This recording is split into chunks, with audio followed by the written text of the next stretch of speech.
여당합동총회 지도부가 불법적인 실행위원회 결정에 대한 비난 여론이 거세지자 사태를 진화하기 위해서 실행위의 잘못된 결정을 취소하기로 했습니다.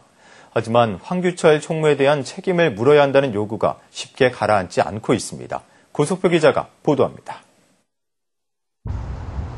예장합동총회가 지난 6일 대전중앙교회에서 임원회를 열어 최근 실행위원회가 결정한 결의사항들을 취소하기로 했습니다.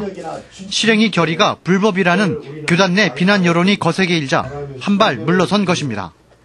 비대위에 참여했던 5명에 대해 5년간 총대권을 박탈하고 공직을 제한하겠다던 실행위 결정을 취소하기로 한 겁니다.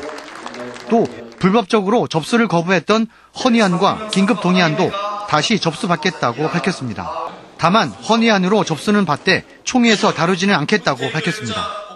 하지만 전국 노회가 상정한 헌의안을 총회 현장에서 다루지 않는 것 또한 월권이어서 총대들의 반발이 예상됩니다. 총회 지도부는 이처럼 실행위 결정을 취소하면서 총회 사태와 관련한 모든 고소고발을 취하하고 올 교단 총회를 화합총회로 열자고 제안했습니다. 다만 황기철 총무의 임기는 보장해달라고 선을 그었습니다.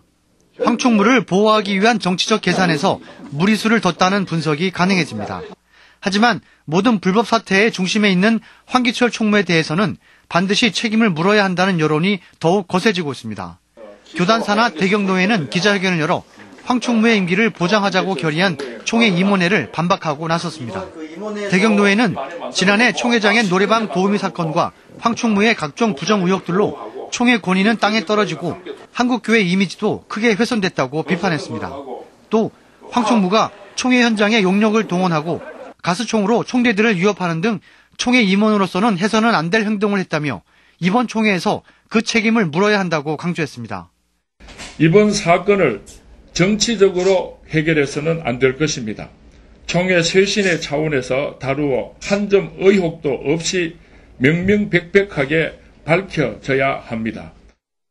오는 23일 제98회 교단 정기총회 개막을 앞두고 총회 지도부는 오는 13일 실행위원회를 다시 열어 현 사태 수습 방안을 논의할 계획입니다. 하지만 지도부가 책임지고 사퇴해야 한다는 여론은 쉽게 가라앉지 않을 전망입니다. CBS 뉴스 고석표입니다.